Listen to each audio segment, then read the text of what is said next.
हरे कृष्णा, दंडवत प्रणाम आप सभी को। तो आज एक हम सुंदर सा टॉपिक लेकर आए हैं, चंदन यात्रा। तो चंदन यात्रा बहुत ही शुभ है और अक्षय तृतीया के दिन से शुरू होता है और 21 दिन तक ये मनाया जाता है। और हम ब्रह्म मध्व गौड़ीय संप्रदाय में ये हर मंदिरों में आप देखेंगे, है ना, ये धूमधाम से बहुत उत्साहपूर्वक भक्त लोग इसमें भाग लेते हैं और बहुत सुंदर ढंग से इसे मनाया जाता है और 21 दिन तक ये यात्रा चलती है। तो आज हम समझेंगे कि क्या है ये चंदन यात्रा और क्यों मनाई जाती है और इसके पीछे का क्या इतिहास है। तो हमारे संप्रदाय में, हमारी गुरु परंपरा में एक बहुत बड़े आचार्य हुए माधवेंद्रपुरी। तो माधवेंद्रपुरी जो हैं वो उनकी बहुत सुंदर विस्तार पूर्वक कथा श्री चैतन्य चरितामृत में आती है, जो भगवान श्री चैतन्य महाप्रभु के श्रीमुख से ही कही गई है और अपने पार्षदों को वो बहुत सुंदर ये कथा बताते हैं। हालांकि ये चंदन यात्रा सतयुग से चली आ रही है और सतयुग से ही जगन्नाथपुरी में जो राजा हैं वो इसको मना रहे हैं और वहाँ पर आज भी एक बहुत सुंदर सरोवर है, नरेंद्र सरोवर, जो जगन्नाथ मंदिर के थोड़ी सी ही दूर पे है। तो अक्षय तृतीया के दिन से ही चंदन यात्रा प्रारंभ हो जाती है और भगवान के जो सुंदर अर्चविग्रह हैं, मदन मोहन रूप, उनको, उनके अर्चविग्रह को नरेंद्र सरोवर पे लाया जाता है चंदन आदि का लेप करके और नौका विहार चलता है और 21 दिन तक भक्त लोग वहाँ हरि नाम करते हैं, सुंदर ढंग से कीर्तन करते हैं और संग करते हैं और बहुत धूमधाम से ये चंदन यात्रा का उत्सव मनाते हैं। तो और ये हर वर्ष मनाई जाती है। तो हम इस कथा को समझेंगे जो श्री चैतन्य चरितामृत में आती है कि माधवेंद्रपुरी जो थे वो हमारे ब्रह्म मध्व गौड़ीय संप्रदाय में गुरु परंपरा में वरिष्ठ गुरु आचार्यगण हैं। तो उनकी कथा जो हमारे श्री चैतन्य महाप्रभु के गुरु हैं, ईश्वरपुरी के भी गुरु हैं, है ना। तो उनके माधवेंद्रपुरी की कथा थी, वो सुंदर भक्त थे और इतने शुद्ध भक्त थे कि वो अयाचित वृत्ति रखते थे कि हमेशा भजन कीर्तन में संलग्न रहते थे, हमेशा हरे कृष्णा कृष्णा कृष्णा हरे हरे, हरे राम राम राम हरे हरे, भगवान के पवित्र नामों का जाप करते थे। तो ऐसे शुद्ध भक्त जब वृंदावन गए तो वृंदावन में जब गोवर्धन जी की परिक्रमा कर रहे थे तो वहाँ गोविंद कुंड के किनारे वो बैठे और वहाँ पे वो आज भी स्थान है जहाँ पर माधवेंद्रपुरी अपना जप कर रहे थे, जप कीर्तन कर रहे थे। और क्योंकि वो अयाचित वृत्ति थे तो कभी भी किसी से मांग के नहीं प्रसाद खाते थे, जो मिल गया पा लिया, नहीं मिला तो भूखे रह के भजन करते रहते थे। पर वृंदावन में व्रज राजकुमार श्री कृष्ण जो है वो सबका ध्यान रखते हैं, श्रीमती राधा रानी सबका ध्यान रखते हैं। तो जब वो घंटों तक वहाँ पे कीर्तन कर रहे थे और किसी बिना मांगे ही कुछ भी नहीं पा रहे थे, तो उनको देख के भगवान स्वयं आए, गोपाल के रूप में, एक बाल रूप में आए और एक लोटा मिट्टी के बर्तन में दूध, गाय का दूध लेकर आए और बोला, गोपाल जी बोले माधवेंद्रपुरी से कि लीजिए बाबा, ये दूध पी लीजिए। तो माधवेंद्रपुरी को बहुत आश्चर्यजनक होता है और उनके सुंदर रूप को देख के वो मंत्रमुग्ध भी हो जाते हैं और फिर वो पूछते हैं कि बालक, हे गोपाल, आप तुम्हें कैसे पता चला कि मुझे भूख लगी है। तो वो कहते हैं, क्योंकि भगवान तो चपल हैं, तो अपने आप को छिपाने के लिए कहते हैं कि हाँ, बहुत सारी स्त्रियाँ सुबह से ही जो जल भरने आई थी उन्होंने आपको देखा और उन्होंने मुझे बताया कि वो बाबा बहुत देर से जप कर रहे हैं, भजन कर रहे हैं, आप उनको दूध दे आओ। तो ये आप दूध पी लीजिए और आप अच्छे से भजन कीजिए, मैं जब गाय को लौटाते वक्त मैं आपसे वो मिट्टी का पात्र, लोटा ले लूँगा। तो इस तरह से वो सुंदर दूध भगवान जी ने स्वयं अपने हाथों से माधवेंद्रपुरी को दिया। तो श्री माधवेंद्रपुरी पाद ने जब वो दूध का पान किया तो वो इतना भाव विभोर हो गए, क्योंकि वो भगवान के श्री हस्त से उनको मिला था और उसमें अमृत भी मिला, भगवान ने दिया है स्वयं अपने हाथों से गाय का दूध। तो वो इतने ज़्यादा भाव विह्वल हो गए, उनकी आंखों से प्रेम अश्रु झलकने लगे और थोड़ा सा उनको हिंट हुआ कि ये कोई और नहीं, मेरे आराध्य देव होंगे। तो इतनी देर में उनको थोड़ा सा झपकी आ गई, झपकी, गहरी निद्रा नहीं, थोड़ा सा हल्का सा तंद्रा आ गई, जिसे तंद्रा कहते हैं। तो उसमें वही सेम गोपाल उनके स्वप्न में आए और बोले कि माधवेंद्रपुरी, माधव उठो, मैं कई वर्षों से तुम्हारी प्रतीक्षा कर रहा हूँ, तो यहाँ और उनका हाथ पकड़ के उस झाड़ी के पास लेकर जाते हैं, जो वहीं गोविंद कुंड के पास है वो झाड़ी, और वहाँ पे वो स्थान दिखाते हैं जहाँ पर उनका अक्षय विग्रह है, और कह रहे कि मैं कई वर्षों से तुम्हारा इंतज़ार कर रहा हूँ यहाँ पर कि कब आओगे तुम मेरे शुद्ध भक्त हो, मुझे यहाँ से निकालो, मुझे यहाँ से बहुत गर्मी लग रही है। क्योंकि थोड़े ही वर्ष पहले मुस्लिम का जो आक्रमण हुआ था, वहाँ यवनों का आक्रमण हुआ था, तो ब्राह्मणों ने आक्रमणों के डर से डीटीज़ को, भगवान के अक्षय विग्रह को वहाँ पे छिपा दिया था रक्षा के लिए, है ना, कि उनके सुरक्षा रहे यहाँ पर, और वो स्वयं चले गए थे। लेकिन अब कई वर्ष बीत गए थे, तो भगवान किसी का इंतज़ार कर रहे थे शुद्ध भक्त का। तो माधवेंद्रपुरी तो बहुत ही सुंदर और शुद्ध भक्त हैं, तो उनको बताते हैं कि अब मुझे यहाँ बहुत गर्मी लग रही है, मुझे यहाँ से निकालो बाहर। और फिर जब उनका तंद्रा छूटता है तो माधवेंद्रपुरी सारे गाँव वासियों को इकट्ठा करते हैं और सारी कथा सुनाते हैं उनको वहाँ पर, और लेकर चलते हैं जहाँ भगवान ने बताया था, और वहाँ झाड़ वगैरह सब क्लीन करके वहाँ सुंदर अश्वविग्रह के बहुत सुंदर अश्वविग्रह निकालते हैं, गोपाल जी का अश्वविग्रह निकालते हैं, और सब इतने प्रसन्न हो जाते हैं ब्रजवासी, क्योंकि उनके रग रग में कृष्णा प्रेम है ना, तो सब माधवेंद्रपुरी की जय जयकार करते हैं।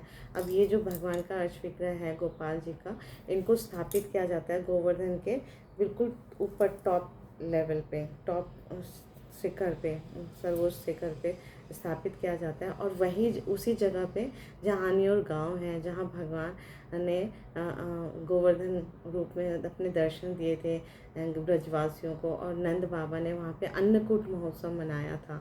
तो आज तो वो अश्वविग्रह गोपाल जी के राजस्थान में है, श्रीनाथ द्वारा में, लेकिन वो वहीं पर पहले स्थापित किए गए थे श्री माधवेंद्रपुरी द्वारा। और फिर वहाँ पर भगवान का बहुत सुंदर वहाँ पे सिंहासन बना के भगवान को कई बाल्टी दूध से, 300-400 लीटर दूध से अभिषेक करते हैं, और बहुत सुंदर अभिषेक होता है, पंचगव्य अभिषेक होता है, और भगवान को बहुत सुंदर भोग लगाया जाता है, और अन्नकूट महोत्सव मनाया जाता है। बड़े बड़े पहाड़, जैसे द्वापर युग में गोवर्धन पूजा के समय पे मनाया था, ऐसे। और कई गाँव के जो ब्रजवासी हैं वो रोज़ बहुत सारे गायें दान करते थे, अन्न लेकर आते थे, और रोज़ ये फेस्टिवल, ये उत्सव चलता ही रहता था, और ये निरंतर कई महीनों तक चला। तो इस तरह भगवान बहुत प्रसन्न हुए। फिर जब गर्मियाँ आई, है ना, गर्मी के मौसम में फिर माधवेंद्रपुरी को दोबारा स्वप्न में आए। तो भगवान गोपाल जो हैं कृष्णा, माधवेंद्रपुरी क्योंकि इतने शुद्ध भक्त हैं, उनके सपने में 3 बार आए, और तीनों बार भगवान ने आदेश दिए, सुंदर सुंदर आदेश दिए, निर्देशन दिया। तो हम समझ सकते हैं कि श्री माधवेंद्रपुरी पाद की कितनी ऊपर की स्थिति है, कितने उत्तम कोटि के भक्त हैं, भगवान के पार्षद हैं वो। तो उनके स्वप्न में दोबारा आए और बोले, हे माधवेंद्रपुरी, आपने मुझे स्थापित तो कर दिया, पर मुझे यहाँ बहुत ही गर्मी लग रही है, अभी भी मेरा जो ताप है वो जा नहीं रहा।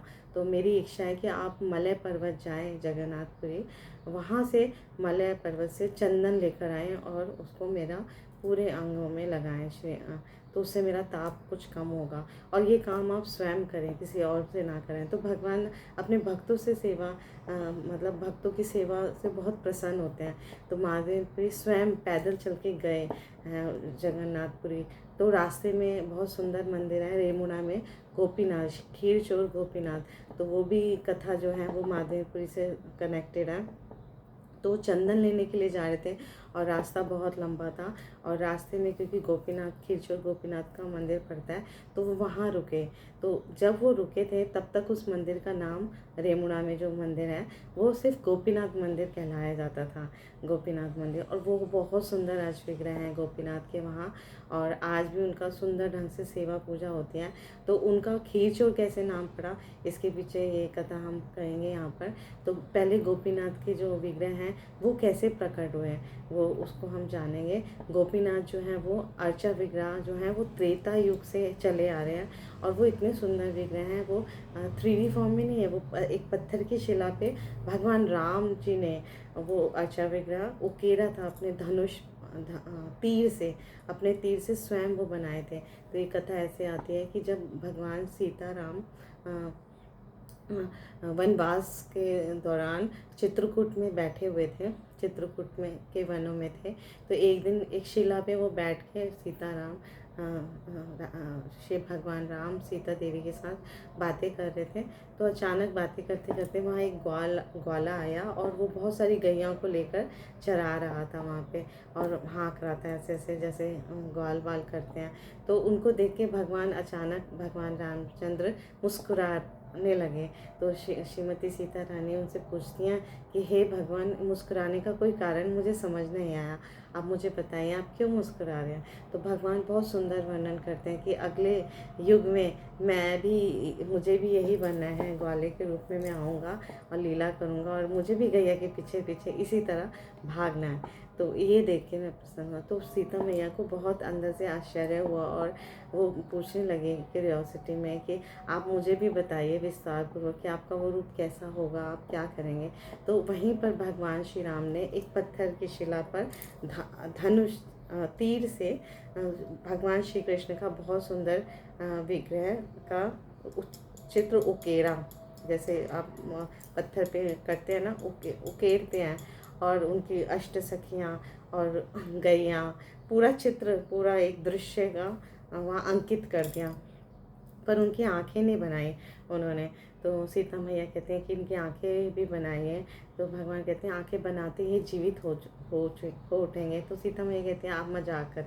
तो तुरंत उनसे तीर लेके वो आंखें, सुंदर सी आंखें बना देती हैं उनकी, भगवान श्री कृष्ण की। तो श्री कृष्ण इतने सुंदर रूप में, त्रिभंग ललित रूप में, और अब उनकी आंखें बनते ही वो और ज़्यादा सुंदर हो जाते हैं। तो भगवान रामचंद्र कहते हैं कि अब ये जीवित हो गए हैं सीता, हे देवी ये जीवित हो गए हैं, अब इनको आपको सेवा करनी पड़ेगी। तो वो अब अगर यहाँ पे थोड़ा सा भी तीर लगे तो लहू निकल जाएगा, क्योंकि अब इसमें प्राण आ गए हैं। तो सीता मैया कहते हैं कि आप मुझसे ठिठोली कर रहे हैं। तो वो थोड़ा सा अपने सेटिस्फैक्शन के लिए थोड़ा सा वहाँ तीर लगाते हैं तो खून सच में लहू आता है। तो ये देख के सीता मैया थोड़ा घबरा जाती है। तो भगवान राम कहते हैं अब आपने अपराध किया देवी, क्योंकि ये जीवित हो गए हैं, अब इनकी सेवा अब आप ही के अंडर है, आप ही को अच्छे से सेवा पूजा करनी पड़ेगी। तो तब से श्रीमती सीता देवी उनका सेवा कर रही हैं गोपीनाथ की। पर जब वनवास के समय उनका अपहरण हो गया और राम और रावण का युद्ध हुआ, तो उस दौरान जब उससे पहले थोड़े समय तक हनुमान जी ने उनकी सेवा की। लेकिन जब ये इस तरह का समय आया, जब सीता मैया का अपहरण हो गया, तो चित्रकूट के ही वनों में उस गोपीनाथ के अजय विग्रह को उन्होंने झाड़ियों से ढक के चले गए। तो गोपीनाथ वहीं पर कई वर्षों तक रहे। तो जब एक बार अब यहाँ पर जब जगन्नाथपुरी के एक राजा हुए लांगूर नरसिंह देव, तो वो राजा भ्रमण करते करते चित्रकूट पहुँचे, जगन्नाथपुरी से चित्रकूट पहुँचे। तो वो राजा, क्योंकि शुद्ध भक्त थे, जगन्नाथपुरी के जो राजा थे भगवान जगन्नाथ, उनको अपना शुद्ध प्रिय भक्त मानते हैं। तो उनके स्वप्न में भगवान स्वयं आके आदेश देते हैं कि यहाँ झाड़ियों में मेरे मैं गोपीनाथ विराजित हूँ, आप मुझे निकालिए यहाँ से और मुझे ले चलिए। तो वहाँ से वो फिर राजा, जो लांगूर नरसिंह देव राजा थे, वो लेकर आते हैं। तो रास्ते में लाते लाते जगन्नाथपुरी के रास्ते में जब जाते हैं तो रेमुणा एक रमणीक स्थल दिखाई देता है। तो वहाँ पे वो विश्राम करने के लिए रुकते हैं। तो वो स्थल इतना रमणीय होता है कि क्योंकि वहाँ के जो आसपास के सारे गांव थे, वो गांव में सारे ग्वाल बाल ही रहते थे, गैया रहती थी, क्योंकि कृष्णा जो है वो गोपाल हैं, गोविंदा हैं, गाय को रक्षक हैं। तो उन्हें वो स्थान वृंदावन के समान लगा, और उसे गुप्त वृंदावन भी कहा जाता है रेमुणा को। तो वहाँ पर उन्होंने फिर से स्वप्न में आदेश दिया कि मैं यहीं होना चाहता हूँ, स्थापित होना चाहता हूँ, मेरा यहीं पर स्थापना कर दीजिए। तो गोपीनाथ का वहाँ बहुत सुंदर मंदिर बनाया राजा ने, और वो तब से वहीं पर प्रतिष्ठित हैं गोपीनाथ के विग्रह। अब क्योंकि जब माधवेंद्रपुरी गोपीनाथ मंदिर में दर्शन करने आए, तो बहुत ही सुंदर विग्रह के दर्शन करके और कथा का श्रवण करके इतने भाव विभोर हो गए। और तो वहाँ के पुजारी जो थे, वो माधवेंद्रपुरी से बोले कि यहाँ पे जो अमृत के लिए खीर जो चढ़ता है, आप उसे पा के जाइए। वो ऐसा खीर है जो संसार में किसी भी मंदिर में, कृष्णा के मंदिर में ऐसा खीर नहीं बनता। सिर्फ ये स्पेशल भगवान की कृपा है जो यहीं पर बनती है। तो ऐसा सुनकर वो रुक गए वहाँ पर माधवेंद्रपुरी रात में। जब वो भोग चढ़ रहा था, तो भोग जब लेकर जाया जा रहा था, तो माधवेंद्रपुरी के मन में एक छोटी सी इच्छा आई। उन्होंने सोचा कि काश ये खीर मैं भी थोड़ा सा चख पाता, थोड़ा सा हिस्सा मुझे मिल पाता और मैं अपने गोपाल के लिए ऐसी ही खीर निर्मित करता।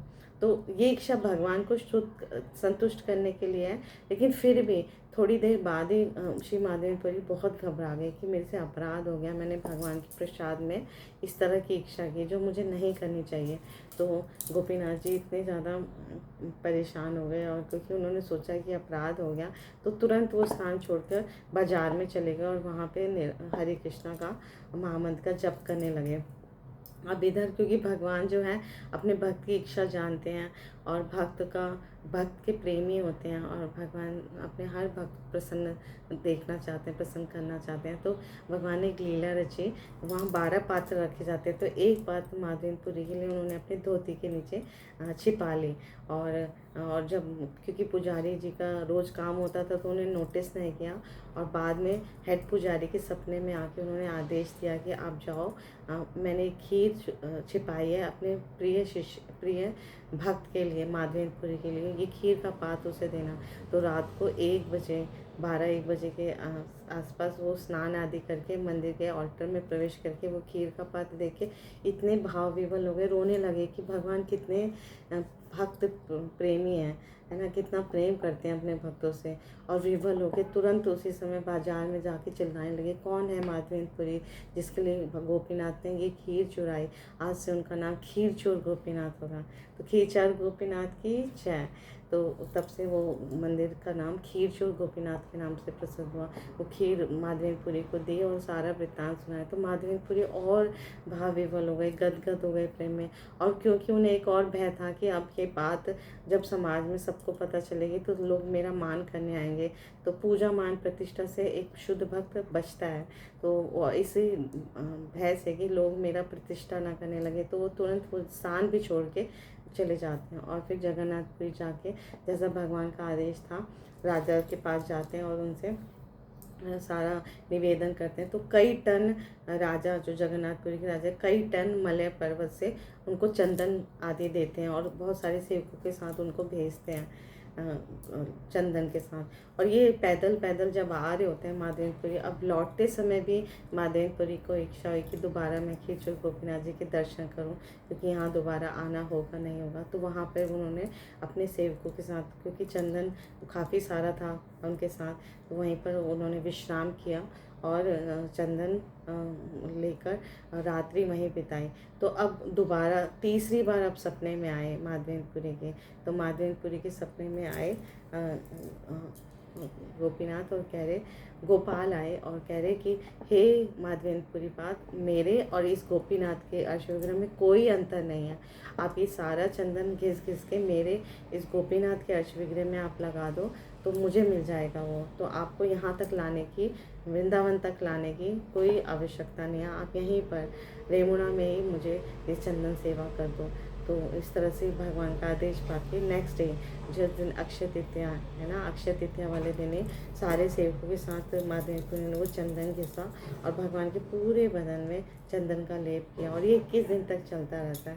तो इस तरह भगवान बहुत परम संतुष्ट, परम तुष्ट हुए और है ना, प्रसन्न हुए। तो इस तरह से माधवेंद्रपुरी बहुत प्रसन्न हुए। और ये चंदन यात्रा उसी उपलक्ष्य में हम भी 21 दिन तक हमारे घर में अगर ऑल्टर में भगवान कृष्णा के डिटीज़ हैं तो रोज़ हमें चंदन घिस के उनके शरीर पर लेपित करना चाहिए। अगर रोज़ का समय नहीं है तो 2-3 दिन का चंदन घिस के रखना चाहिए, और रोज़ हमें, और अगर घर में नहीं है तो हमें मंदिर में जाके भाग लेना चाहिए। भक्त इसमें बढ़ चढ़ कर हिस्सा लेते हैं इस चंदन यात्रा में, और भगवान की तुष्टि के लिए, भगवान की सेवा के लिए वो चंदन घिसते हैं और भगवान के शरीर पे लेपन करते हैं ताकि उनको ताप से उनको निवृत्ति हो।